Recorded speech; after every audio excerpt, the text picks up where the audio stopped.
छात्र नेता से विधायक बने झारखंड में टाइगर नाम से मशहूर डुमरी विधायक जयराम महतो चर्चाओं में रहते हैं। कारण है उनके नीति और सिद्धांत की बातें। उनके इसी नीति और सिद्धांतों के कारण अब सवाल उठने लगा है। सरकारी घर नहीं लेने के लिए सवाल उठाने वाले जयराम महतो अब बंगला लेने को क्यों तैयार हैं? मंत्री और विधायकों को बस का सफर करने की नसीहत देने वाले जयराम महतो नए स्कॉर्पियो का सफर कर रहे हैं और गाड़ी का नंबर भी ऐसा कि आप सोचने को विवश होंगे कि आखिर ऐसा क्यों। सरकारी आवास को लेकर उन्होंने कहा कि सरकारी घर इसलिए ले रहे हैं कि इस घर का उपयोग वह खुद नहीं, डुमरी क्षेत्र के पढ़ने वाले छात्रों को देंगे। जो रांची में रहकर पढ़ाई नहीं कर सकता उसे देंगे। ले रहे हैं आप, टीएडीए लाख का ले रहे हैं, तो आप भी इनको में कटौती कीजिए, इन सुविधाओं का त्याग कीजिए। आज मैं फिर कह रहा हूं कि जिस दिन ये विधेयक पारित होगा इस सदन में कि विधायक की सैलरी 2,13,000 ना होकर 60,000 होगी, एक चतुर्थ तृतीय वर्ग कर्मचारी के समान, पहला विधायक का हस्ताक्षर जयराम महतो का होगा। लेकिन आप सही बोले थे कि जयराम महतो जो बोलता सो करता। जी, हम सवाल था कि क्या जयराम महतो सरकारी सुख सुविधा नहीं लेंगे या आवेश में ये चीजें बोल रहे हैं? नहीं, आज भाषा जो है नहीं, मैं पुनः कहूँगा, आज पहला विधायक हम होंगे। चूंकि आप उस पहला बात है कि रील्स का दुनिया आया, आप उसे रील्स के तर्ज पे लेके जाते हैं। मैं आज पुनः कहूँगा, जिस दिन ये विधेयक पारित होगा, जिस दिन ये त्याग होगा, पहला विधायक हम होंगे। मेरा तर्क सुन लीजिए।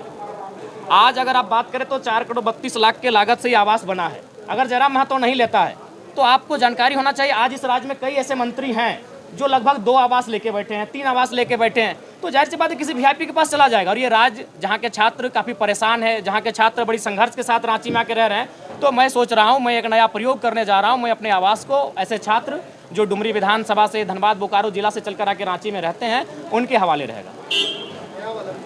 हाँ, नया भी, नया पुराना पेन जो मिलेगा। अभी फिलहाल अपने दोस्त के यहाँ रहते हैं। और वैसे कौन से मुद्दे हैं जिनको लेकर बाद में आपका जो विधायक बनने की आपके बनने के बाद जो है बदल गई है? गाड़ी को लेकर भी सवाल, गाड़ी तो कई विधायक लिया है, लेकिन आपने ये कहा था कि हम विधायक बने दोस्त की गाड़ी से चलेंगे और उसमें लिखा रहेगा कि ये गाड़ी विधायक की दोस्त। जी, लेकिन मैंने पहले ही कहा है कि मैं अपने सिद्धांतों से, अगर आवाम को नुकसान ना हो, एक बहुत बड़ी आबादी को कोई नुकसान ना हो, तो मैं अपने सिद्धांतों के साथ रहूँगा। जैसे अभी मैं चप्पल पहन के नहीं आता हूँ, मेरे इस वचन से मेरी आवाम को कोई नुकसान नहीं है, जयराम महतो को भी व्यक्तिगत नुकसान नहीं है, लेकिन मेरे गाड़ी वाले मसले से मेरी आवाम को भी नुकसान था। नुकसान कैसा था? मान के चलिए प्रत्येक दिन हम लोग 3,000-4,000 रुपये का पेट्रोल भरते हैं। अभी ड्राइवर हमारे पास आएगा, 2 ड्राइवर मैनेज होंगे, यानी 2 बेरोजगार युवा रोजगार से जुड़ेंगे, और वो तभी होगा जब वो गाड़ी का रजिस्ट्रेशन आपके नाम से होगा। अभी सपोज दैट अगर मेरे जनता दरबार अभी झारखंड में ओपन कोई लगाता है तो जयराम महतो लगाता है। आप प्रशंसा करें, हमारी बुराई करें, खिंचाई करें, अलग बात है, लेकिन जो चैलेंजिंग विषय है, मिट्टी में बैठ के कोई जनता, और उस समय बहुत सारी समस्या ऐसी आती है कि बाबू हमको 500 रुपये की मदद कर दीजिए, बाबू हमको हॉस्पिटल का मामला है, हमको दवाई घट गया है, तो अपनी हैसियत के अनुसार हम उसे उनका मदद करने का प्रयास करते हैं। तो अगर मान के चलिए सरकार से हमें 3 से 5 हज़ार रुपये का टीए आएगा और उसे अगर हम अपने उपयोग में लाएंगे, तो हम फिलहाल जो पैसा तेल में खर्च कर रहे हैं वो मेरे पास बचेगा, और जो लोग मेरे जनता दरबार में इन छोटी छोटी समस्याओं को लेकर आ रहे हैं, उनका समाधान हो पाने में हम सक्षम हो पाएंगे।